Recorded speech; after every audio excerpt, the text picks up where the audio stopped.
오늘도 하나님 은혜 가운데 살아가시는 우리 믿음의 성도들이 되시기를 바랍니다. 그리고 여전히 우리에게 떠나가지 않고 있는 코로나 전염병이 좀 속히 끝나고 우리가 좀 더 안전하게 생활할 수 있도록 우리가 힘을 내서 더 많이 기도해 주시기를 바랍니다. 그리고 여러분 각자가 우리가 지켜야 할 안전거리 또는 방역 이런 것들을 좀 많이 신경을 쓰시고 좀 더 긴장감을 갖고 잘 생활하셔서 우리 성도들 아픈 분 없이 안전하게 이때를 잘 보내실 수 있기를 바랍니다. 지난주에 공부한 1절부터 3절 말씀이 이 고린도 전서를 시작하는 편지, 문안, 인사였다면은 오늘 본문인 4절부터의 말씀이 이 고린도 전서를 본격적으로 시작하는 말씀입니다. 그러니까 1, 2, 3절이 문안 인사를 겸한 서론이었다면 여기 4절부터가 이제 본론이라고 할 수 있겠습니다. 사도 바울은 이 고린도 전서 본론을 시작하면서 제일 먼저 감사하다라는 말로서 시작을 하죠. 그런데 이 감사의 대상은 누구냐? 당연히 하나님입니다. 주님께 감사하는 이유는 하나님이 예수 그리스도 안에서 고린도 교회의 성도들에게 은혜를 베풀어 주셨기 때문에 감사하다 그랬습니다. 여러분, 우리가 아는 것을 떠올려 보면 바울이 감사하는 때가 언제일까요? 일이 잘 됐을 때 감사합니까? 아니면 존경을 받을 때나 경제적으로 어려움 겪지 않을 때 그때 감사합니까? 그렇지 않지요. 우리가 잘 알고 있는 대로 사도 바울은 항상 감사하라고 말씀했습니다. 범사에 감사하라고 말씀했습니다. 범사에 감사하라, 이것이 그리스도 예수 안에서 너희를 향하신 하나님의 뜻이니라, 그렇게 말씀하죠. 그렇게 범사에 감사하라는 것은 항상, 그리고 무슨 일이든지 다 감사하라는 뜻입니다.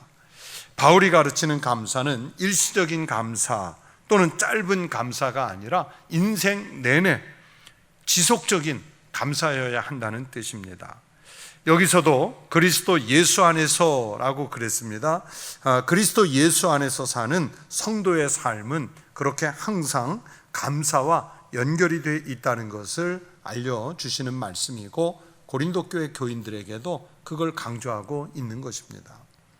사도 바울이 고린도 교회를 생각하면서 예수님 안에서 감사한 내용이 오늘 본문에 몇 가지가 정리되어 있습니다. 첫째, 4절에서 5절은 고린도 교인들이 복음을 전하는데 유리하도록 말을 잘하고, 여러분 복음 전하려면, 잘 전하려면 말을 잘해야 되잖아요. 말을 잘하고 또 지식을 그냥 무조건 예수 믿어, 교회 와봐, 그렇게 말하는 것보다 성경에 대한, 교리에 대한 지식을 잘 갖고 있으면 좋을 것 아니겠습니까? 그러니까 말을 잘하고 지식을 풍성하게 가졌다, 그 대목을 감사하고 있습니다. 두 번째 감사는 6절에서 고린도 교인들 사이에 그리스도의 증거가 견고하게 된 것을 감사하고 있습니다. 당시에 이 고린도 교회는 지난주 조금 말씀드렸던 대로 교리적으로나 윤리적으로 문제가 많았지만 그래도 이 구원의 확증에 대해서만큼은 흔들림이 없었습니다. 그래서 사도 바울은 그 흔들림이 없는 구원의 확증에 대해서 감사하다고 말합니다. 세 번째 감사는 7절에서 고린도 교회 성도들이 많은 은사를 받았다는 것을 감사하죠. 나중에 고린도전서 12장을 공부할 때 말씀드리겠지만은 이 고린도 교회는 정말 다양한 은사를 가졌던 교회였고 교인들이었습니다. 그리고 네 번째 감사는 같은 7절에서 고린도 교회 교인들이 재림신앙을 아주 확실하게 가지고 있음을 감사했습니다. 사도 바울은 그리스도 예수 안에서 고린도 교회 교인들을 생각하면 감사한데 바로 이런 조건들 때문에 감사하다, 그렇게 말씀하고 있습니다. 이렇게 바울이 고린도 교회를 생각하면서 감사한 내용을 정리하면서 우리의 감사를 생각해 봤습니다. 그리스도인이라면 예수 안에서 늘 감사해야 되는, 모든 일에, 즉 범사에 감사해야 하는데, 특별히 감사의 내용이 무엇이어야 합니까? 바울은 하나님의 은혜, 하나님의 은혜에 대해서 감사를 말씀하고 있습니다. 하나님의 은혜라는 것은 그리스도 안에서 보여주신 하나님 행위에 의한 것인데, 그것이 교회 지체인 성도들에게 하나님이 그 은혜를 구체적으로 나누어 주면 그게 바로 은사가 되는 겁니다. 하나님이 은혜를 나누어 주셔서 우리가 어떤 능력을 갖게 된 것이 은사입니다. 그래서 본문 5절이 그것을 말씀합니다. 이는 너희가 그 안에서 모든 일, 곧 모든 언변과 모든 지식의 풍족함으로. 5절에서 이는 이라는 것은 앞에서 받은 건데, 항상 하나님께 감사하는 이유, 그러니까 항상 하나님께 감사하는 이유는 너희가 모든 일, 그러니까 너희가 그 안에서 모든 일이라는 것은 그리스도 예수 안에서 하나님이 행하신 모든 행위를 말하는 겁니다. 하나님의 일하심으로 우리에게 모든 언변이 풍족해졌고, 하나님이 은사를 주심으로 우리의 모든 지식이 풍족해졌다. 그러니 감사하지요. 즉 은사가 주어졌기 때문에 신앙적인 삶이나 살아가는 세상에서의 삶의 내용들이 더욱 풍성한 삶을 살 수 있게 되었다는 뜻의 말씀을 바울이 고린도 교회인들에게 일깨워주고 있습니다. 그래서 은혜의 선물이에요, 은사가. 그래서 이 은혜의 선물을 주시는 분과 그분이 주신 선물인 은사는 직접적인, 그러니까 서로 깊이 연관이 되어 있어요. 하나님이 주시는 선물이에요, 선물. 저도 목회를 하는 목사 입장이기 때문에 성도들의 사랑으로 참 많은 선물을 받을 때가 있는데, 어떤 선물은 세월이 오래 이렇게 좀 지나도 잊어질 수 있겠지만, 또 어떤 선물은 볼 때마다 주신 분을 이분이 어떤 의미로 이것을 주셨지 하고 그 기억을 떠올리게 하는 좀 의미 있는 선물들이 있어요. 제가 홍콩에 처음 담임 목사로 20년 전에 부임을 했는데, 장로님 중에 한 분이 바로 그 첫 주간에 저한테 아주 고가의 몽블랑 볼펜을 선물해 주셨어요. 근데 그 선물을 주시면서 하신 말씀이 인상이 깊었어요. 우리 새로 오신 목사님이 이 펜으로 늘 아름다운 글을 쓰셨으면 좋겠습니다. 그러면서 주셨어요. 제가 20년째 그래서 항상 이렇게 넣고 다녀요. 이거를 넣고서 늘 이걸로 쓸 때마다 그분이 나에게 늘 아름다운 글을 쓰라고 했는데, 그러면서 이걸 쓸 때마다 늘 이 볼펜 주신 장로님 생각이 늘 나요. 잘 계시나, 건강하신가, 이제 그런 생각이 나요. 그리고 또 얼마 안 있다가 그 안수 집사님이, 그분은 이제 우리 한국에서는 제일 유명한 반도체 전문가이셔요. 아시아 전체 그 반도체를 총괄하시는 그런 전문가이신데, 그분이 저에게 이 몽블랑 만년필을 선물을 주셨어요. 그러면서 뭐라고 그랬냐면, 목사님, 외국에서는 도장을 찍지 않습니다. 모든 것을 다 사인으로 하게 돼 있습니다. 그런데 우리 목사님이 사인을 하실 때 항상 옳은 결정을 하고 사인을 하셨으면 좋겠습니다. 그러면서 그 선물을 저에게 주셨어요. 그러니 제가 그 펜을 꺼내서 무엇인가 서류에 결제를 할 때마다 제대로 결정을 했는가? 이 결정이 옳은 결정인가? 내 사인이 과연 맞는가? 이걸 한 번쯤은 꼭 생각을 하게 되더라고요. 참 의미가 있는 거죠. 그게 비싸기 때문에 의미가 있는 게 아니라 그분들이 어떤 마음으로 주셨는지 그걸 생각하니까 의미가 있는 거예요. 또 작은 책이나 아니면 넥타이 이런 거 선물 받아도 거기에 담겨 있는 그 마음, 사랑, 관심, 감동, 이런 것들이 담겼기 때문에 우리가 선물은 큰 것을 받든 또는 작은 것을 받든 하나같이 다 소중하죠. 그것이 하나님의 영광을 위해서 그리스도 예수 안에서 한 것이라면 더없이 소중하겠죠. 그런데 선물은 우리가 사람끼리만 주고받는 것이 아닙니다. 하나님이 우리에게 선물을 주셨습니다. 그 선물은 약속된 선물인데 쌍방 계약에 의해서 주시는 선물이 아니라 하나님이 일방적으로 우리에게 주시는 언약의 선물이에요. 예수 그리스도라는 구세주를 선물로 주셨습니다. 십자가를 통해서 생명을 선물로 주셨습니다. 그리고 그리스도인들이 그리스도인으로서 능력을 발산하면서 살도록 선물을 주셨는데 그것을 은사라고 그래요. 그래서 영어 성경들을 보시면 우리말 성경에 은사라고 나오는 단어는 하나같이 gift, 선물이라고 번역되어 있습니다. 그래서 저는 오히려 어떤 때는 이 번역이 더 맞다. gift, 선물이 맞다. 근데 이제 아무튼 우리 성경에는 은사라고 되어 있어요. 선물은 그 선물을 주신 분의 사랑과 정성이 담겼기 때문에 받은 사람은요, 그 선물을 주신 분의 의도에 맞게 사용을 해야죠. 물론 선물을 준 사람이 꼭 여기에 쓰십시오 하고 강요하고 주는 것은 아니지만 그래도 그 선물을 받은 사람은 그 의도에 맞게 쓰려고 애를 써야 됩니다. 그것처럼 주님이 우리에게 은사를 선물로 주셨다면 그 은사를 주신 우리 주님의 뜻을 헤아려서 사용해야 됩니다. 은사를 받은 것 때문에 자랑할 것도 없고요, 은사를 받은 것 때문에 교만해질 필요도 없고요, 은사를 받은 것 때문에 그것이 교회 안에서 서열을 결정하는 것도 아닙니다. 그런데 현실은 그렇지 않아요. 은사 때문에 자랑거리가 되고 은사 때문에 갈등이 일어나는 일이 있었다는 겁니다. 고린도 교회가 그랬어요. 방언을 할 줄 아느냐, 방언을 할 줄 모르느냐, 이걸로 방언파와 방언 못하는 파로 나뉘어서 싸웠어요.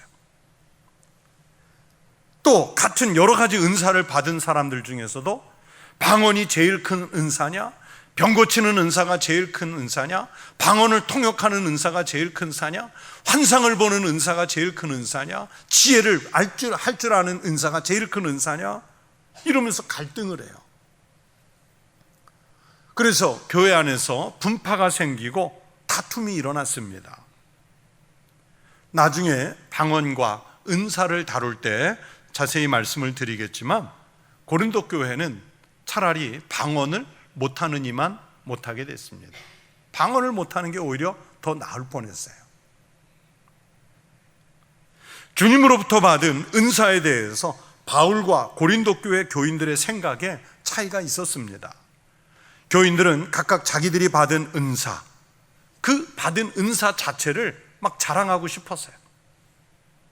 내가 이렇게 방언할 줄 안다, 내가 이렇게 신유의 은사가 있다, 내가 환상을 본다, 방언을 통역할 줄 안다, 자랑하고 싶었어요. 그래서 실제로 엄청나게 교회에 와서 자랑을 하지요.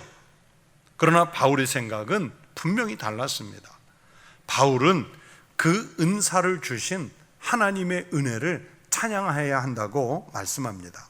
자기 받은 은사가 아무리 특이하고 풍성하다 할지라도 어느 누구든 그것으로 자기 자신을 자랑하기보다는 다만 그 모든 것을 주신 하나님께 감사를 드려야 한다. 이게 오늘 본문의 가르침이에요.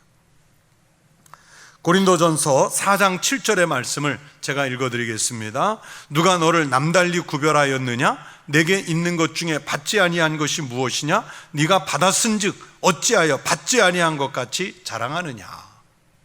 여러분, 이게 무슨 뜻의 말씀이겠습니까?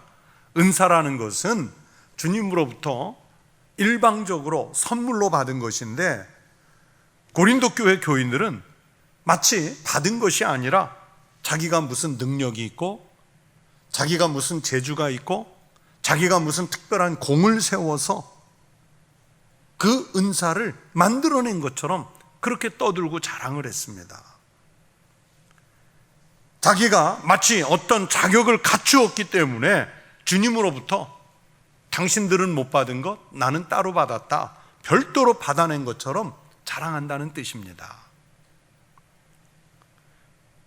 그러므로 고린도 교회 교인들에게 바울은 자랑부터 하지 말고 그러한 특별한 은혜를 주신 하나님께 감사부터 하라, 그렇게 말씀하는 거예요. 여러분이 누리고 있는 모든 것은 그리스도 예수 안에서 너희에게 주신 하나님의 은혜다, 이걸 말씀해요. 그리고 이제 고린도 교인들에게 여러분이 이렇게 하나님의 큰 은혜를 받은 사람들이라는 것 때문에 나는 여러분을 생각하면서 항상 하나님께 감사하다, 오늘 본문이 그렇게 말씀하시잖아요. 성도 여러분, 우리도 마찬가지입니다. 우리가 누리고 있는 은사, 우리가 처해 있는 좋은 환경과 이 시대, 우리가 좋은 교회에서 건강하게 신앙생활을 지속할 수 있는 것, 내가 그리스도인으로서 섬기고 사역할 기회를 주신 것, 나에게 직분을 주신 것, 이런 것들에 대해서 우리가 교만해질 필요도 없고요, 여러분, 우리가 그것을 자랑할 필요도 없습니다. 왜냐하면 이거 다 하나님이 선물로 주신 거예요.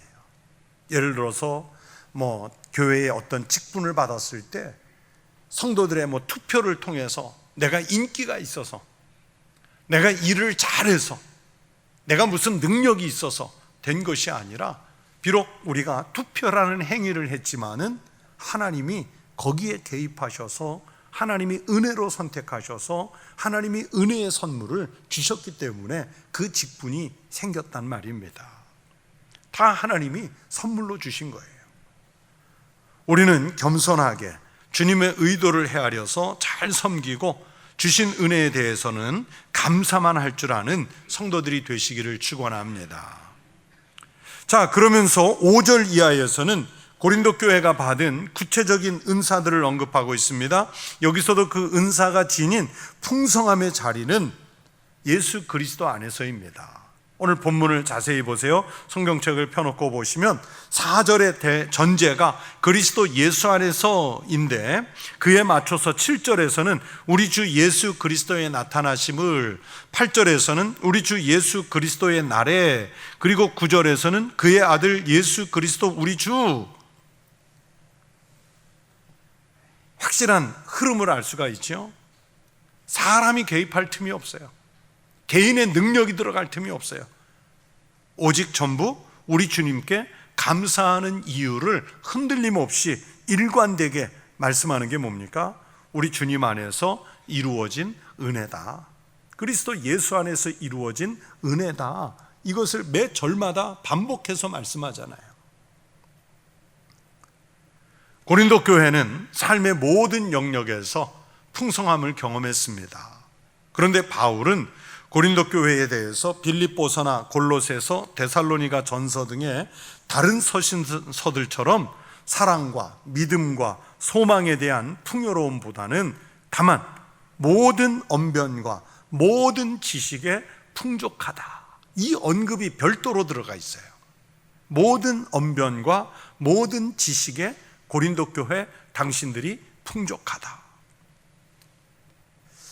어떻게 보면 고린도 교회 교인들의 입장에서는 조금 기분이 나쁜, 아니면 속상한 그런 말투일 수 있어요. 왜냐하면 다른 데는 사랑과 믿음과 소망 이런 얘기를 했는데 고린도 교회를 향해서만 언변과 지식을 이야기했거든요.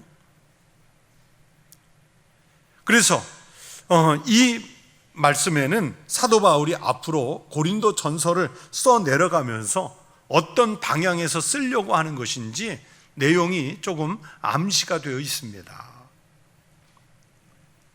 여러분, 언변과 지식의 이 풍요로운 은사도요, 좋은 은사입니다. 아주 중요합니다. 교회에서 신앙과 신학을 변론하는 일에 얼마나 필요한 은사인지 모릅니다. 복음이 무엇인지, 성경이 무엇인지 잘 설명하려면 언변이 필요하잖아요. 지식이 필요하지 않습니까? 저는 목회자가 돼서 늘 말을 해야 되는 사람이지만 말을 잘 못해요. 목사님이 말을 잘 못한다고 그러면 어떻게 합니까 하는데 실제로 말을 잘 못해요. 그래서 그때 상황에 맞게 말을 지혜롭게 하는 분이 제일 부럽습니다. 어떻게 저 순간에 저 말을 할 수 있을까? 유대인들이 지혜라고 불리는 그 탈무드를 읽다 보면 거기에 담겨 있는 지혜의 말들에 아주 감탄을 합니다. 하나만 예를 들어보면요, 이제 내일 시집갈 딸을 그 어머니가 붙들고 전날, 결혼식 전날 이렇게 이야기를 합니다. 얘야, 네가 남편을 어떻게 대하느냐에 따라서 앞으로 너의 신분이 달라질 것이다. 네가 남편을 종으로 대하면 너는 종의 아내가 될 것이고, 네가 남편을 왕으로 대하면 너는 남은 일생을 왕비로 살 것이다. 그렇게 말해주는 거예요. 얼마나 멋있습니까? 소피스트들이라고 그러죠. 고대 그리스 철학자들과 그분들의 대화를 읽다가 보면 정말 뜻밖의 질문을 하고 그 질문에 대해서 철학이 담긴 것이기는 하지만 정말 지혜로운 대답을 하는 것을 보면 감탄할 정도입니다. 또 각종 회의에 가서 이야기를 하는 것을 서로 이렇게 회의 중에 오고 가는 대화들을 듣다 보면 어떻게 저렇게 지혜롭게 말을 잘할까 감탄을 할 때가 한두 번이 아닙니다. 저는 회의에 가서 이야기할 때도요, 오늘 무슨 얘기 해야 되겠다 메모해서 가거든요. 근데 그 메모를 넘어서는 다른 얘기를 하려면 막혀가지고 그냥 꿀먹은 벙어리처럼 앉아있을 때가 많아요. 말 잘하는 분들을 보면 참 부럽습니다. 그러니까 언변과 지식이 풍요롭다는 것은 하나님이 좋은 은사를 주셨다는 뜻입니다. 그래서 책임적인 신앙을 갖고 그것을 영적으로 잘 사용되어야 합니다. 그런데 고린도 교회는 그 교회에게 언변을 주시고 지식을 주셨는데 당신들이 지금 그것을 제대로 사용하고 있지 못하다. 그 언변과 지식을 가지고서 어디다 써먹고 있냐면요, 다투고 갈등하고 분란을 일으키는데 쓰였습니다. 서로 잘났으니까. 그래서 고린도전서 13장에서 사도 바울이 은사를 더욱 풍요롭게 하는 것은 언변이 아니고 지식이 아니고 사랑이라는 말씀을 그래서 하는 거예요. 이제 나중에 쭉 흘러가다 보면 왜 그렇게 가야 하는지 그 흐름이 나오게 돼 있습니다. 고린도 교회 교인들은요, 영적인 말과 지식에 아주 능통했습니다. 일단 그리스 사람들은요, 철학적인 사고를 하도록 아주 오랜 역사 속에서 훈련이 돼 있었어요. 태어나서부터 바로 듣는 이야기가 철학이에요. 성장해 가면서 늘 집에서건 학교에서건 저잣거리에서건 주고받는 이야기가 다 늘 철학적인 이야기예요. 여러분, 고대 철학자나 옛날에는 철학자와 수학자, 수학자와 철학자가 그 사람이 그 사람인데, 여러분이 떠올릴 수 있는 고대 철학자들의 이름을 또는 수학자들의 이름을 한 사람씩 다 떠올려 보세요. 아리스토텔레스, 소크라테스, 히포크라테스, 플라톤, 제논, 아르키메데스, 피타고라스. 여러분이 머릿속에서 떠올린 그 사람들은요, 하나같이 열이면 열 다 어디 사람이에요? 고대 그리스 사람들이라고요.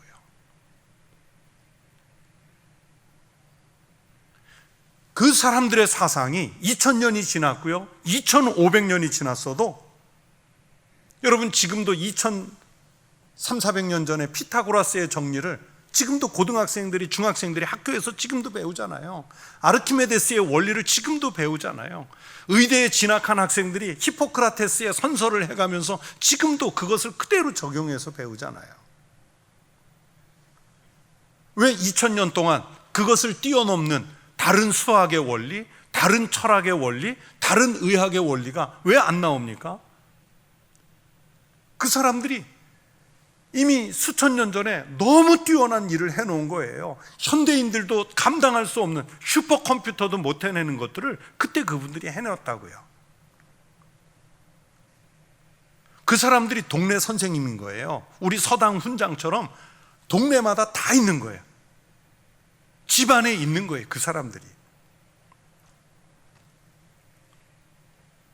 그래서 사도행전을 읽으면 바울이 그리스, 이제 우리 성경에는 아덴이라고 되어 있죠. 아테네에 가서 복음을 전했더니 그 복음도요, 철학적으로 이해하려고 했던 사람들이 바로 그리스 사람들이에요. 사도 바울이 전해주는 복음을 듣고 복음 자체로 이해하려고 한 것이 아니라 철학으로 이해를 하려고 그래요. 그래서 사도행전 17장 18절을 보면 이런 말씀이 있습니다. 어떤 에피쿠로스와 스토아 철학자들도 바울과 쟁론할세, 어떤 사람은 이르되 이 말쟁이가 무슨 말을 하고자 하느냐 하고, 어떤 사람은 이르되 이방신들을 전하는 사람인가 보다 하니 이는 바울이 예수와 부활을 전하기 때문이라. 바울이 아테네에 가서 복음을 전했더니요, 스토아 학파 철학자들이 또는 에피쿠로스 학파를 공부한 사람들이 말로 쟁론, 철학적으로 쟁론하려고 그랬다고 그러잖아요. 그리스 아테네를 가보신 분들은 알겠지만 세계 문화유산 1호가 파르테논 신전이지 않습니까? 그 파르테논 신전 바로 아래 가면 큰, 우리 교회 예배당 한 1층에 한 3분의 1쯤 되는 큰 돌 덩어리가 하나 있는데 그게 아레오바고예요. 거기에 사람들이 그 돌 언덕에 올라 앉아가지고 거기서 뭐 해요? 철학 논쟁하는 거예요. 바울이 거기에서 예수의 복음을, 예수의 부활을 전했더니 말쟁이가 무슨 말을 하는지 들어보자. 그러면서 에피쿠로스, 스토아 철학을 공부한 사람들이 바울한테 에피쿠로스 학자 입장에서, 스토아 학파 입장에서 각각 말을 걸어보는 거예요. 그러니까 신앙에 대해서도 철학적으로 논쟁을 하려고 그랬고, 그리고 바울이 말을 너무 잘하니까 이 철학자들이 자기네도 말을 잘하는데 바울이 한 수 위에요. 그래서 말쟁이다. 저 뛰어난 철학을 가지고 있다. 그렇게 보는 거예요. 그리고 이 철학에 익숙한 그리스 사람들이 평소에 어떤 생활을 했는지 알려주는 말씀도 성경에 남아 있습니다. 사도행전 17장 21절에 이런 말씀이 있어요. 모든 아덴 사람, 아테네 사람이에요. 아덴 사람과 거기서 나그네 된 외국인들이 가장 새로운 것을 말하고 듣는 것 이외에는 달리 시간을 쓰지 않음이더라. 다른 거 하는 일 없어요. 요즘 말로 하면 뭐 하고만, 하루 일과 중에서 제일 많은 시간을 어디다 쓴다고요? 어디다 쓰고 있는 거예요? 철학 공부하는 일에, 독서하는 일에, 그리고 철학적으로 쟁론하는 일에 시간을 쓰는 거예요. 여러분은 하루 아침에 새벽에 눈 떠서 저녁 잠자리 해야 될 때까지 제일 많은 시간을 쓰는 게 뭡니까? 무엇을 쓰세요? 책을 읽는데 가장 많은 시간을 쓰세요? 아니면 쇼핑하는데 가장 많은 시간을 쓰세요? 아니면 성경을 읽고 묵상하고 그 말씀을 내 것으로 체득화하는 데 가장 많은 시간을 쓰세요? 아니면 텔레비전을 보는 시간을 가장 많은 시간을 쓰세요? 여러분이 하루의 일과 중에 가장 많은 시간을 어디에 쓰는지를 한번 생각해 보세요. 과연 하나님 은혜, 하나님 영광과 상관이 있는가? 복음에 밀접한 시간을 쓰고 있는가?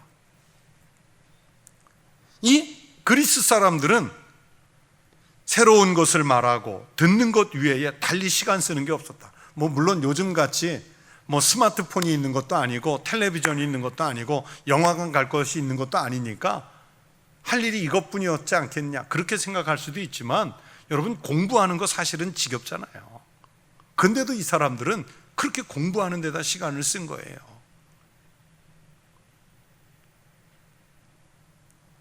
좋게 얘기하면 공부하는데 아주 집중했던 사람, 그러니까 아리스토텔레스도 나오고 플라톤도 나오고 소크라테스도 나오고 히포크라테스도 나오는 거예요. 그런데 문제는 이게 철학을 공부해서 예수 그리스도 복음을 변증하고 전도하는 데 잘 쓰면 좋겠는데, 이 고린도 사람들이 어디다 썼느냐? 예수님을 영접한 후에도 신앙을 철학적인 주제로 만들어 버리는 거예요. 그래서 언변과 지식은 풍족했지만 그게 하나님의 영적인 은사로서는 잘 활용이 되지를 않았습니다. 은사는 받았는데 은사가 은사로 쓰인 게 아니라 그 은사 때문에 다툼이 되는 거예요. 갈등이 되고 분쟁이 되는 거예요. 누가 이런 말을 했습니다. 천국은 목사의 입과 교인들의 귀에만 있다. 그런 말을 했어요. 이 무슨 뜻이냐면, 강단에서 말을 하는 목사의 입과 그 말을 듣고 있는 교인들의 귀, 이거는 천국인데 실제로 살아가는 자리에서는 그 말하는 만큼, 그 듣는 만큼 천국을 만들지 못하고 있다는 뜻이지요. 말로만 말하고 듣고 신앙생활을 하지, 신앙이라고 하는 것이, 복음이라고 하는 것이 내 실제적인 생활하고 연계되어 있지 않다는 것을 비웃는 말입니다. 여러분, 그리스도인들의 사랑이 없는 지식이라고 하는 것은 이웃과 공동체를 생각하지 않는 이기주의적인 자기 자랑이 됩니다. 그래서 바울은 8장 1절에서 지식은 교만하게 하며 사랑은 덕을 세우나니, 고린도 교회 교인들이 지식이 넘치잖아요. 그런데 그 지식 때문에 교만해졌다는 거예요. 사랑은 덕을 세운다. 또 8장 11절에서는 그러면 내 지식으로, 그러니까 고린도 교회 교인들의 지식으로 그 믿음이 약한 자가 멸망하나니 그는 그리스도께서 위하여 죽으신 형제라. 네가 가지고 있는 그 지식 때문에 지금 약한 성도 하나 죽였다 이거예요. 그런데 그 죽은 믿음 약한 성도는 어떤 사람이냐? 그리스도께서 그를 위해서 죽은 그 형제라는 거예요. 저 한 사람 살리려고 예수님이 십자가에 달려 죽으셨는데 당신이 지금 그 믿음 약한 사람 하나를 시험에 빠져서 죽게 했다. 뭘로? 네가 가지고 있는 지식 때문에. 그 지식이 하나님 영광을 위한 지식이 아니라, 그러니까 뭐가 됐어요? 믿음 약한 사람 꼬꾸라뜨리는 나쁜 흉기가 돼버린 거예요. 은사가 아니라 그 은사가 흉기가 돼버린 거예요. 그래서 이 지식의 은사 때문에 교만해질까봐 걱정하는 말씀을 한 것이고요, 이 지식의 은사를 잘못 쓰다 보면 믿음 약한 자가 멸망할까봐 염려하라는 말씀입니다. 그 믿음이 약한 사람 때문에 주님이 십자가에서 죽기까지 하셨는데, 우리가 자기가 가지고 있는 언변 자랑하다, 지식 자랑하다, 은사 자랑하다가 그만 그 영혼 죽이게 되면 어떡하냐. 사람 죽이는 은사면 차라리 없는 은사가 낫지요. 그렇지 않습니까? 제가 이제 신학대학교에 입학을 해가지고, 저는 대학에서도 전공을 신학을 했어요. 그래서 신학교에 입학해서 교회와 목회, 신학에 대해서 제가 20년을 넘게 공부를 했습니다. 대학부터 시작해서 석사과정, 박사과정, 박사과정도 2개. 우리 학교 직원이 어느 날 저에게, 저도 인식을 안 했는데 그 얘기를 하더라고요. 목사님이 우리 학교에서 학생증을 제일 오래 갖고 있었던 사람, 학생증 오래 갖고 있다고 공부 잘하는 건 아닌데, 그리고 학교에 있는 5가지 과정을 다 밟은 사람이 저 하나래요. 왜냐하면 학부, 신대원, 대학원, 목회학 박사과정, 신학 박사과정, 제가 이렇게 5개를 했거든요. 근데요, 공부를 오래 하면 할수록 제가 교만해서 겸손에 떨려고 말하는 게 아니라 진짜 모르겠어요. 목회도 벌써 한 30여 년 하고 신학교에서 24, 5년을 공부를 했는데도요, 정말 모르겠어요. 정말 모르겠어요. 하면 할수록 더 모르겠어요. 책을 읽으면 읽을수록 더 모르겠어요. 하면 할수록 더 모르는 걸 왜 합니까? 그렇게 물으면 대답할 말도 없어요. 그래서 이제 세월이 갈수록, 공부할수록, 목회할수록 점점 기도가 뭘로 바뀌냐면 주님 뜻대로 하소서. 젊었을 때는요, 이것도 해봐야겠다, 저것도 해봐야겠다, 이렇게 해야지, 저렇게 해야지, 막 의욕이 앞섰는데 의욕이 없어졌다는 게 아니라 하면 할수록 더 어렵고 더 모르기 때문에 주님 뜻대로 하소서, 나를 도구로 써주소서, 이 기도가 저절로 나와요. 그런데 신학이나 공부를 하지 않은 분들이 심지어 그 공부는 둘째치고 교회 나온 지 불과 몇 년 안 된 사람들도요, 자기가 교회에 대해서, 성령에 대해서, 은사에 대해서, 목회에 대해서 이래야 되는 거 아닙니까? 이러고 얘기하면 솔직하게 속으로 답답해요. 20년을 학교를 다녀서 공부하고 평생 설교 원고 쓰고 책 놓고 공부하고 또 기도해오고 그래도 모르겠는데 저분이 대단한 건지, 4, 5년 만에 저걸 깨달아서 얘기하는 게 대단한 건지, 아니면 교만해서 대단한 건지 의구심이 들어요. 그래서 어느 때는 정말 그 내용이 안 맞아서 그건 그렇지 않습니다, 이렇게 정중하게 수정을 해주려고 그래도 받아들이려고 하지를 않아요. 그래서 바울은 그런 은사 사용에 대해서 8절에서 말씀합니다. 교회를 견고하게 하는 것은 언변이 아니다. 교회를 견고하게 하는 것은 지식이 아니다. 그럼 뭐냐? 우리가 내세우는 은사냐? 그것도 아니라는 거예요. 은사가 교회를 견고하게 하느냐? 아니에요. 예수 그리스도가 교회를 견고하게 하는 유일한 것이다. 이걸 아주 확증해서 말씀하고 있습니다. 8절 말씀을 한번 보세요. 주께서 너희를 우리 주 예수 그리스도의 날에 책망할 것이 없는 자로 끝까지 견고하게 하시리라. 교회를, 성도를 끝까지 견고하게 하시는 것은 주님, 우리 주 예수 그리스도밖에 없어요. 예수 그리스도 그분 앞에서 우리의 지식이, 우리의 은사가, 우리의 언변이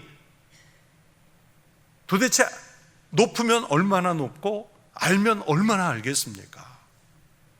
그렇지 않습니까?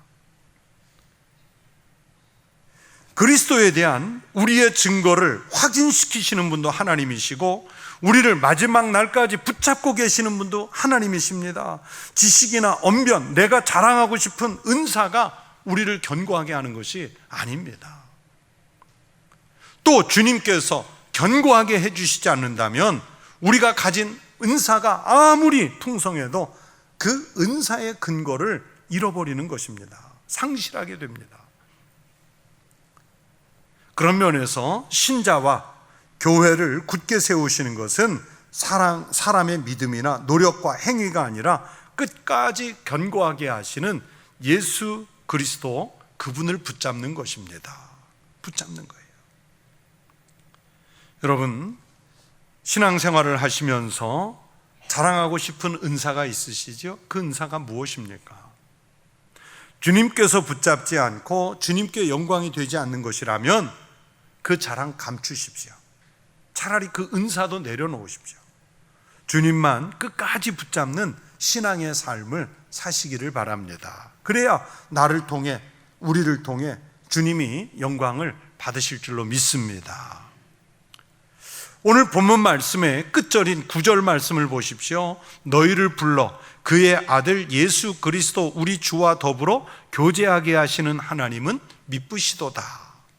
참고로 성경을 읽다 보면 종종 미쁘다는 말이 나오죠. 여호와는 미쁘시다, 우리 주님은 미쁘시다. 무슨 뜻일까요? 예쁘다는 말일까요? 기쁘다는 뜻일까요? 다 아닙니다. 헬라어로 피스토스라고 해서 진실하다, 신실하다 그런 뜻이에요. 그러니까 하나님은 미쁘시다 하는 말을 좀 더 쉽게 번역하면 우리 하나님은 신실하시다, 진실하시다 그런 뜻입니다. 하나님은 미쁘시고 의로우사, 하나님은 진실하시고 의로우시다 그런 뜻이에요. 그래서 우리가 믿는 하나님은 신실하신 분이시라 하는 것을 사도 바울이 오늘 본문 9절에서 신앙 고백적으로 말하고 있습니다. 여러분, 우리 그리스도인은 하나님 나라에 대한 소망을 갖고 사는 사람들인 줄로 믿습니다. 안 믿는 사람들에게 천국은 아무리 잘 설명해도요 마음에 들어오지 않습니다. 천국이 마음에 들어오질 않아요. 안 믿는 사람들은 그래서 죽으면 죽는다, 그냥 그걸로 끝나는 줄로 압니다. 그러나 우리는 하나님 나라에 대한 확신을 갖고 삽니다. 그래서 그것을 소망이라고 그래요. 믿음, 소망 할 때 그 소망이 그 소망이에요. 나중에 10년 후에 내가 집을 몇 평짜리 가겠다, 돈은 얼만큼 벌겠지, 우리 아이들은 뭐가 돼 있겠지, 이게 소망이 아니고 바로 하나님 나라에 대한 소망이 성경에서 말씀하는 소망입니다. 그런데 우리가 무슨 근거로 그 하나님 나라에 대한 소망을 갖고 삽니까? 무슨 근거로 내가 구원받았다는 확신을 갖고 살게 합니까? 바로 하나님이 신실하다 하시다는 것이 근거입니다. 하나님이 미쁘시다는 것이 그 근거예요.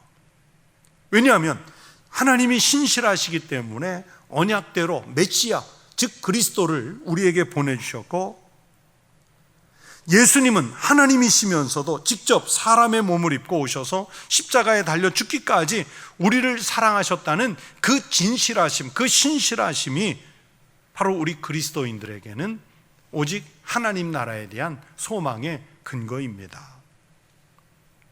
내가 곧 길이요 진리요 생명이니 나로 말미암지 않고, 그러니까 즉 신실하신 우리 주님 예수 그리스도로 말미암지 않고는 아버지께로 올 자가 없느니라. 아버지께, 하나님 나라에 들어갈 수 있는 신실한 미쁘신 유일한 근거는 예수 그리스도밖에 없는 거예요.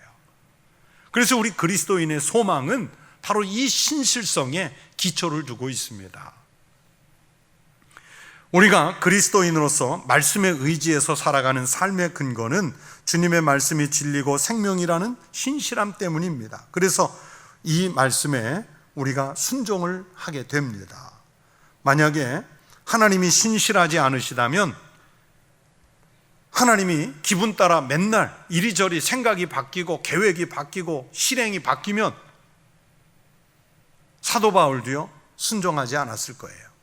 그 똑똑한 사람이 왜 순종합니까? 그리고 우리도 우리 인간의 의지대로 마음대로 살았겠지요. 세상은 종잡을 수 없는 혼란과 무질서 속에서 방치가 되었을 것입니다.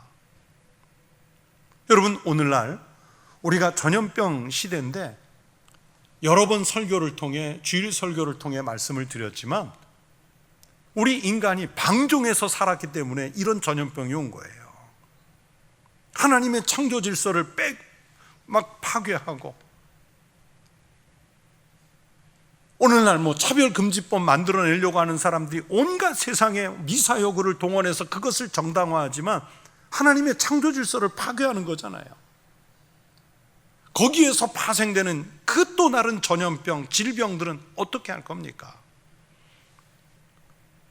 그래서 믿음이 없는 사람들은 자기 인간의 의지대로 마음대로 살다가 이런 전염병을 불러오고, 폭염을 불러오고, 폭설을 불러오고, 여름 한날에 뜻하지 않은 한파가 오고, 겨울에 열풍이 오고, 바닷물이 수위가 올라가고, 이런 것들이 하나님의 신실함을 자꾸 외면하면서 우리 인간의 의지가 마음껏 방종해서 만들어내는 질병들이지 않습니까? 제가 신문사에 쓰는 칼럼을 이제 또 7월 달 걸 쓰려고 준비하면서 제목을 뭐로 잡을까 하다가 우리는 맞아도 싸다 이렇게 쓰려고 지금 어느 정도 초안을 썼어요. 왜냐하면 이 열기, 여름의 열기가 뜻하지 않게 오잖아요. 전염병 때문에 우리가 고통을 겪잖아요. 맞고 있는 거잖아요, 다. 창조 질서를, 하나님의 신실하심을 외면한 사람들에게 오는 당연한 일입니다. 그러나 세상은 그렇게 살아갈지라도 우리는 신실하신 하나님, 오직 그분만을 의지해서 살아야 그나마 이 세상을 지탱하게 하는 힘의 근원이 교회에 있고 그리스도인들에게 있는 줄로 믿습니다.